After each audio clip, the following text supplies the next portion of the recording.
को हम लोग यहाँ याद कर रहे हैं, संयुक्त जयंती हम लोग मना रहे हैं।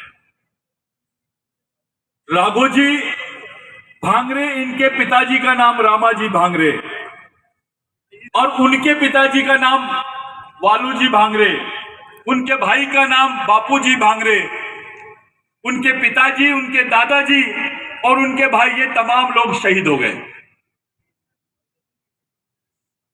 सब किसी को नहीं मालूम कि राघोजी भांगरे के दादाजी भी यहां पे पेशवाइयों के खिलाफ में लड़े और शहीद हो गए। रामाजी भांगरे को काले पानी की सजा दी गई अंडमान निकोबार में, उस पर कोई बात नहीं करता है। अंडमान निकोबार से लोग बाहर आए, उन पर चर्चा होती है, लेकिन जो लोगों को अंडमान निकोबार में फांसी दी गई उस पर कोई चर्चा नहीं। मेरे को देश में ऐसा परिवार बताइए जिसके पिताजी भी शहीद हुए, जिसके दादाजी भी शहीद हुए, जिसकी मां भी शहीद हुई, जिसका भाई भी शहीद हुआ।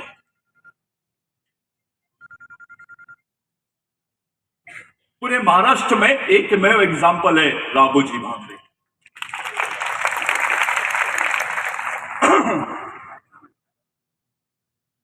बड़ी बात यह है कि जिस ऐतिहासिक जमीन पर हम लोग खड़े हैं, इस ऐतिहासिक जमीन का एक अपना इतिहास है। हम बहुत बड़े और पवित्र काम के लिए यहां पर आए हैं। इस कौम के जो क्रांति स्थल है, आदिवासी क्षेत्रों में मंदिरों की तो स्थापना सब लोगों ने की है, लेकिन आदिवासी शहीदों के स्मृति केंद्रों की स्थापना किसी ने नहीं किया, क्योंकि आपके बीच में वो विचारधारा को आने ही नहीं दिया जाता है। उसको मालूम ही नहीं है राघोजी भांगरे कौन है, रामाजी भांगरे कौन है, वालूजी भांगरे कौन है। राघोजी भांगरे का आंदोलन केवल महाराष्ट्र में नहीं, मध्य प्रदेश में भी था, गुजरात में भी था। राघोजी भांगरे पहला नाम आता है सतारा के जो प्रताप सिंह भोसले थे, जो छत्रपति शिवाजी महाराज के वंशजों में से थे। उनको फिर से सत्ता में लाने की तैयारी राघोजी भांगरे ने की थी। सत्ता की भागदौड़ थी, वो माता जिजाऊ के हाथ में गई, इसका बहुत लोगों को अफसोस हुआ। लेकिन ये इसलिए संभव हो पाया है क्योंकि आदिवासी समाज में सती प्रथा नहीं है। वहां सौंपी जाती है सत्ता, वहां महिलाओं का भी उतना ही बड़ा स्थान है जितना पुरुषों का है।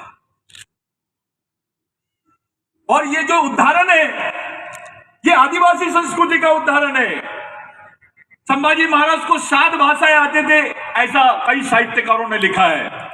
मैं आपको बताना चाहता हूं, संभाजी महाराज को 18 भाषाएं आती थी, उसमें से 6 भाषाएं आदिवासियों की। और जिसको आप लोग मराठी भाषा बोलते हैं, ये मराठी नहीं मरहाटी है, इसके अवशेष सिंधु संस्कृति में मिले। ये ट्राइबल लैंग्वेज है, ये प्राकृत भाषा है, ये संस्कृत भाषा नहीं है, ये प्राकृत भाषा है। ये इस देश की सबसे प्राचीन भाषा है। और मराठी बोलने वाला आदमी ये संस्कृत का समर्थक नहीं हो सकता, वो मराठी का समर्थक होगा, वो सिंधु संस्कृति का समर्थक होगा। और ये बात साबित करती है कि यहाँ का ओबीसी हो, यहाँ का मराठा हो, यहाँ का दलित हो, ये आदिवासियों के वंशज है।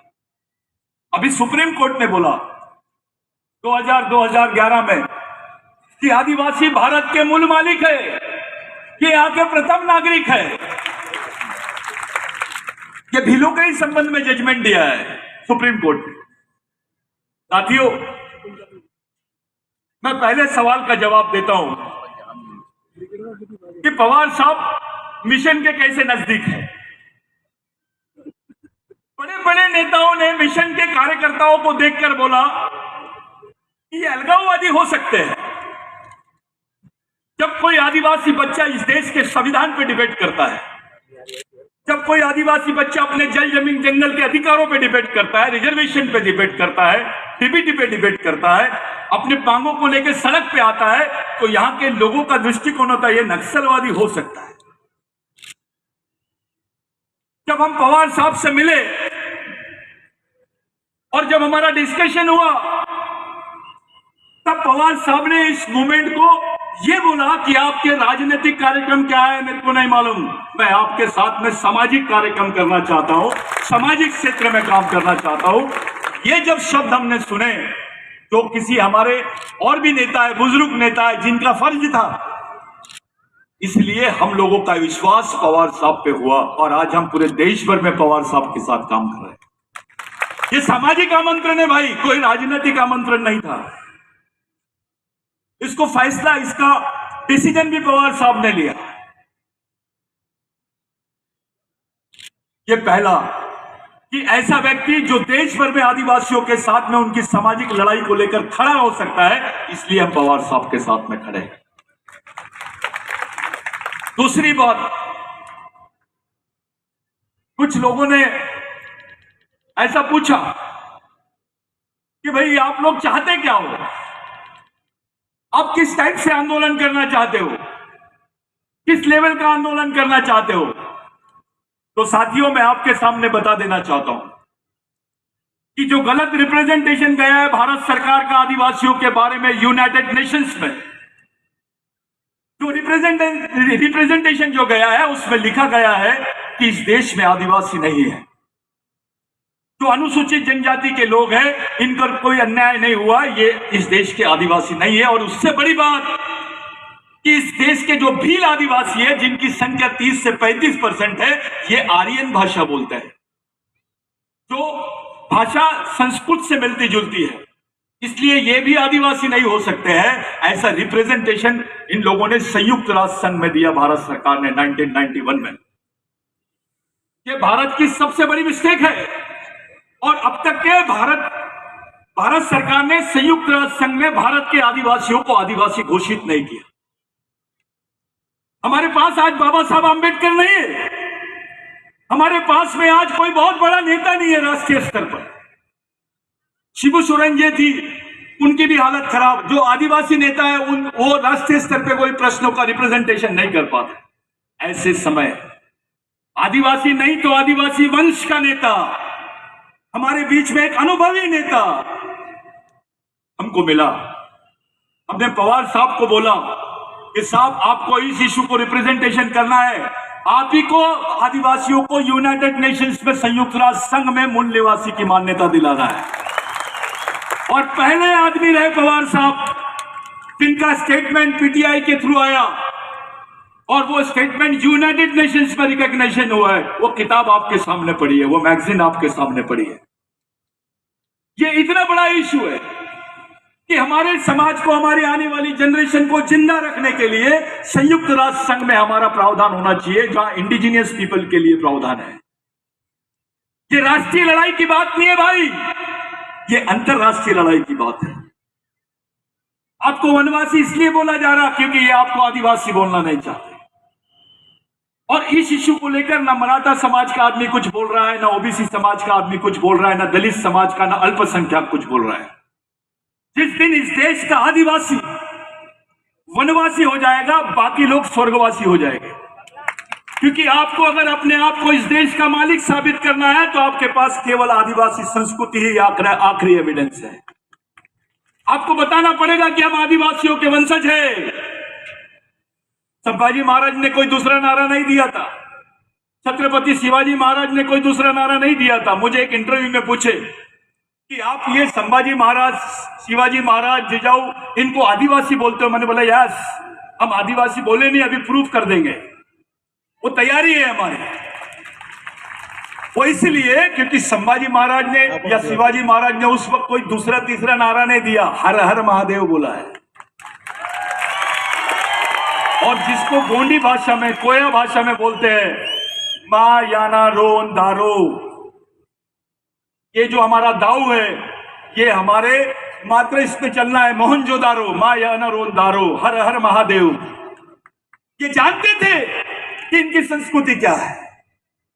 संभाजी महाराज को मालूम था कि ये कौन सी संस्कृति को मानना है, ये गलत बात है। ये गलत रिपोर्ट बनाई गई है उनके बारे में। उन्होंने एक एक्सप्रेशन कराया, उनका स्टडी था इसके ऊपर। संभाजी महाराज, आदिवासियों ने कभी संतों के आंदोलन को, वारकरी आंदोलन को कभी विरोध नहीं किया। सबसे ज्यादा समर्थन आदिवासियों ने किया। ये एंकर है। और राघोजी भांगरे को भी जहां पकड़े वो पंढरपुर का मंदिर है। पंढरपुर के मंदिर में राघोजी भांगरे को पकड़े। आप टंटा भील का इतिहास देख लीजिए, आप बाबूराव शर्मा के का इतिहास देख लीजिए। जो सजा संभाजी महाराज को मनुवादियों ने दी है, वही सजा बाबूराव शर्मा के को दी, वही सजा राघोजी भांगरे को दी गई। दो बार फांसी के फंदे टूटे हैं उनके लिए वकील खड़ा नहीं करने दिया गया। एक कुलकर्णी नाम के आदमी ने उनके ऊपर गलत केस डाली, ये चोर है, बलात्कारी है, इनको क्रिमिनल ट्राइब बोला गया। ये जो चीजें हैं, ये चीजें एक नए इतिहास को सामने ला रही है। हमने पवार साहब को ऐसे ही नहीं लाया है, हम कोई राष्ट्रवादी कांग्रेस की तरफ से नहीं लाया है। पवार साहब हमारे लिए एक अलग पूंजी है। वो इस सेना के सेनापति है जिसका बेस पूरे देश के 14 राज्यों में है, और 14 राज्यों तक के हम जाएंगे। जहां जहां मूवमेंट का नेटवर्क है, वहां वहां पवार साहब को लेके जाए। उनके साथ में जितनी उनकी टीम है, उनको लेके जाए। साथियों,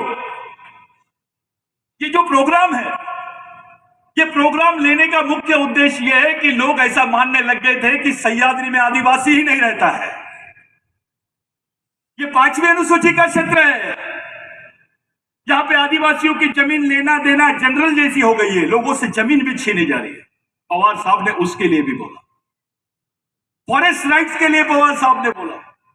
इतने बड़े बड़े इशू में बात किए। गढ़चिरौली का जो इशू था, चंद्रपुर का जो इशू था, जो सेंसिटिव इशू है, उस पर भी पवार साहब ने खुली बात की। ऐसे बहुत कम लोग रहते हैं जो इतने खुलकर हमारे साथ में आते हैं। लोग आदिवासियों को देखते हैं, भाई कहां रहता है, चंद्रपुर में रहता है, गढ़चिरौली में रहता है, हाँ नक्सलवादी है। आपको एक बार नक्सली बोल दिए तो आपको मारने का ऑर्डर मिल जाता है। आपको नक्सली बोल के मारने का फ्री ऑर्डर मिलता है, आपको खुलेआम उड़ाया जाता है। हम बोलते हैं आदिवासी नक्सली हो सकता है, लेकिन आदिवासी नक्सली नहीं हो सकता। नक्सली आदिवासी हो सकता है, लेकिन पूरे आदिवासी नक्सली है, ये बोल सकते हो आप? ये षड्यंत्र है इस समाज को खत्म करने के लिए। आपके कोई भी आंदोलन को दबाना है तो उसको गैर राष्ट्रीय आंदोलन बोल दिया जाए। ये ट्रेंड बन गया है। पढ़े लिखे लड़के घबराते हैं, बात करने के लिए घबराते हैं। कहां से आया, वो डरता है, चंद्रपुर से आया, गढ़चिरौली से आया। 13-13 साल की लड़कियों के हाथ में बंदूक और उसको गोली से मारा जाता है। ऐसे हालात इस समाज के हुए कैसे? हम इस अवस्था में आए कैसे? हमारे नेता इस बारे में कुछ बोलना ही नहीं चाहते हैं, खुल के कोई बात नहीं करना चाहता है। जमीन किसकी लूटेंगे तो आदिवासी, जंगल किसका लूटेंगे तो आदिवासी, पर्यावरण किसका लूटेंगे तो आदिवासी, सबसे ज्यादा बलात्कार किस पे होगा तो आदिवासी। आश्रमशाला की हालत देखो, जहां बच्चे पढ़ने जाते हैं वहां बलात्कार का शिकार हो। ऐसी सेंसिटिव परिस्थिति में एक तरफ एक बड़ी शक्ति आदिवासियों को वनवासी बनाने के चक्कर में पड़ी है। वो मानते ही नहीं, वो लग गए काम से।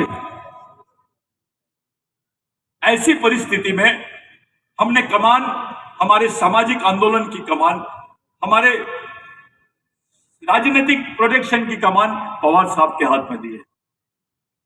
और उनको लाया गया इसलिए ताकि उनको आदिवासियों के प्रश्नों के बीच खड़ा किया जाए। ये पवार साहब का क्षेत्र है, जहां से सह्याद्री से पूरे देश के आदिवासियों को पता चलना चाहिए कल 15 नवंबर में कि पवार साहब का और मिशन का क्या संदेश है। ये जो सह्याद्री का कोकाटे साहब के बेल्ट में जो इन्होंने प्लानिंग किया, कोकाटे साहब ने बहुत अच्छी बात की कि भाई इसमें कुछ अमेंडमेंट करेंगे। साहब सरदार पटेल का पुतला इन्होंने गुजरात में बिठाया, जमीन आदिवासियों की छीनी, आज भी लोग विस्थापित है। सरदार पटेल का पुतला बैठता है और आदिवासी विस्थापित होता है, ये कौन सी सोच है? आज भी वहां के गांव के लोग विस्थापित हैं। मैं पवार साहब को पिछली बार बोला, सर आप चलो, अपन चलते हैं वहां, लेकिन यहां ऐसा नहीं होगा। ये राष्ट्रीय नहीं, अंतरराष्ट्रीय स्तर का स्मारक बनना चाहिए, जहां से आदिवासियों का अंतरराष्ट्रीय स्तर का आंदोलन चलना चाहिए। ये पवार साहब के माध्यम से होना चाहिए। साथियों, आज जरूरत है हमको प्रोटेक्शन की, आज जरूरत है हमारे पास रोजगार की, आज जरूरत है हमारे को मार्गदर्शन की, आज जरूरत है हमारे समाज में सामाजिक जागृति की। भारत में 1300 आदिवासी जनजातियां हैं और वो 1300 आदिवासी जनजातियों को एक जगह लाना, ये बहुत बड़ी सर्कस है। आज पवार साहब के माध्यम से जो स्टेटमेंट गया कि यस, ट्राइबल्स को रिकॉग्निशन मिलना चाहिए यूनाइटेड नेशंस में, वो स्टेटमेंट ने अकेले एक स्टेटमेंट में 12 राज्यों में आंदोलन करवा दिया। आज 12 राज्यों के आदिवासी बोल रहे हैं कि यस, पवार साहब सही है, उन्होंने सही स्टेटमेंट दिया। इसके पीछे का गर्व है, ये दर्द है हमारा कि कॉन्स्टिट्यूशन में वो शब्द होने के बावजूद डॉक्टर बाबा साहब आंबेडकर ने बोला है कि मैं जिन लोगों को शेड्यूल ट्राइब बोल रहा हूं यही आदिवासी है।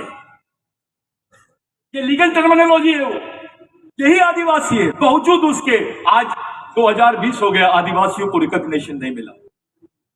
हम महरूम हो गए, हमारी अंतरराष्ट्रीय मान्यता से महरूम हो गए। इसके पीछे का मेन कारण है, और इस काम को करने के लिए एक ही नेता में कैपेबिलिटी है, वो पवार साहब।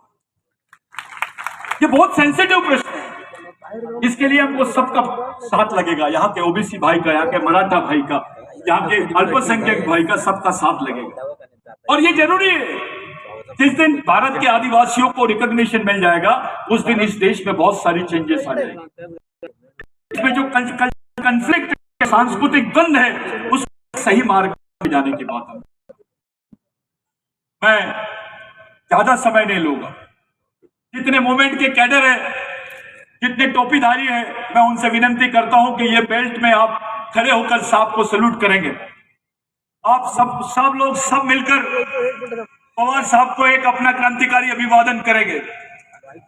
वो कैडर मार्च आप लोग अपनी जगहों से करेंगे, क्योंकि यहाँ व्यवस्था, सिक्योरिटी की व्यवस्था थोड़ा डिस्टर्ब नहीं होना चाहिए करके जो लोग, जो लड़कियां, जो कैडर अलग अलग स्टेट से आए हैं, जिन्होंने अपने मूवमेंट का टोपी खड़ा किया है, पहना हुआ है, उनसे विनती है कि आप जगहों पे से जो लोग टोपी धार करके हैं, जो बाहर है, वो लोग अंदर आइए। जितने कैडर्स हैं, आप लोगों से विनती है, जिन लोगों ने मूवमेंट का कैप पहना है, वो लास्ट में जो बाहर है, वो परेड उधर होगी नहीं, कृपया करके आप स्टेज के अंदर आ जाइए। इधर मेरे साथ आप लोग नारे लगाएंगे, जो जमीन सरकारी है, जो जमीन सरकारी है। आप लोग मूवमेंट का नारा देंगे, बच्चे बच्चे को सिखाना है, आदिवासी को बचाना है, बच्चे बच्चे को सिखाना है, आदिवासी को बचाना है। वनवासी नहीं आदिवासी है, इस देश के मूल निवासी है, वनवासी नहीं आदिवासी है, इस देश के मूल निवासी है।